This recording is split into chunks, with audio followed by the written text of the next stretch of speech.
Question number 3 and 4 projection of solids ആണ്. അത് രണ്ടും എളുപ്പമായിരുന്നു. ഒന്ന് വി പി റെസ്റ്റ് ചെയ്യുന്നതാണ് ക്വസ്റ്റ്യൻ നമ്പർ 3.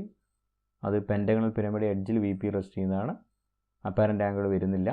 അടുത്ത ക്വസ്റ്റ്യൻ കോൺ എച്ച് പി റെസ്റ്റ് ചെയ്യുന്നു, ബട്ട് അപ്പാരൻ്റ് ആംഗിൾ വരുന്നുണ്ട്. എനിക്ക് വരച്ച് നോക്കിയപ്പോൾ ക്വസ്റ്റ്യൻ നമ്പർ 3 ആണ് എളുപ്പമായിട്ട് തോന്നുന്നത്. കാരണം ക്വസ്റ്റ്യൻ നമ്പർ 4 വരയ്ക്കാൻ കുറച്ച് സമയം എടുത്തു. അത് കോൺ ആയതുകൊണ്ട് സ്മൂത്ത് കർവൊക്കെ വരയ്ക്കാൻ വേണ്ടി സമയം എടുത്തിട്ടുണ്ട്. ഇത് വളരെ പെട്ടെന്ന് കഴിഞ്ഞിട്ടുണ്ട് ഈ ക്വസ്റ്റ്യൻ നമ്പർ 3. ബട്ട് അതിൽ വി പിയിലാണ് റെസ്റ്റ് ചെയ്തിരിക്കുന്നത്. ക്വസ്റ്റ്യൻ നോക്കാം. Pentagonal pyramid of base edge 30 mm and axis length 60 mm is resting on V P on one of its base edges.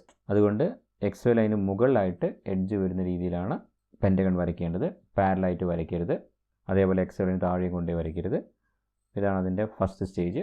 അടുത്ത stage, the axis of the pyramid is incline 35 degree to V P and the resting base edge is incline 45 degree to H P. V പിയിൽ റെസ്റ്റ് ചെയ്തായതുകൊണ്ട് അടുത്ത change V P ആയിട്ടായിരിക്കണം. അത് 35 degree axis inclined ആണെന്ന് തന്നു. അപ്പോൾ 35 degree ഇതിനെ മാറ്റി വരച്ചു. സെക്കൻഡ് ഫ്രണ്ട് വ്യൂ കണ്ടു.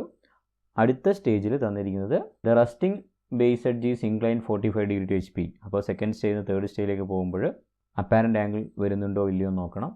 അപ്പോൾ ഇവിടെ മാറ്റി വരയ്ക്കേണ്ടത് ബേസ് എഡ്ജാണ്. അപ്പോൾ ബേസ് എഡ്ജിൻ്റെ ലെങ്ത് 30 ആണ്. ഫസ്റ്റ് സ്റ്റേജിൽ നിന്ന് സെക്കൻഡ് സ്റ്റേജിലേക്ക് വരുമ്പോൾ അത് 30 തന്നെയാണ്, മാറ്റം വരുന്നില്ല. ട്രൂ ലെങ്ത് ആണ്. ട്രൂ ലെങ്ത് നമുക്ക് ട്രൂ ആംഗിൾ വരയ്ക്കാം. തന്നിരിക്കുന്ന ആംഗിൾ ട്രൂ ആംഗിളാണ്. അതുകൊണ്ട് ട്രൂ ആംഗിളിൽ ട്രൂ ലെങ്തിൽ ഇതിനെ മാറ്റി വരയ്ക്കുന്നു. ഫൈനൽ ഫ്രണ്ട് വ്യൂ ലൊക്കേറ്റ് ചെയ്യുന്നു. വളരെ എളുപ്പമുള്ളൊരു ക്വസ്റ്റ്യൻ ആണ് ഈ ചോദിച്ചിരിക്കുന്നത്.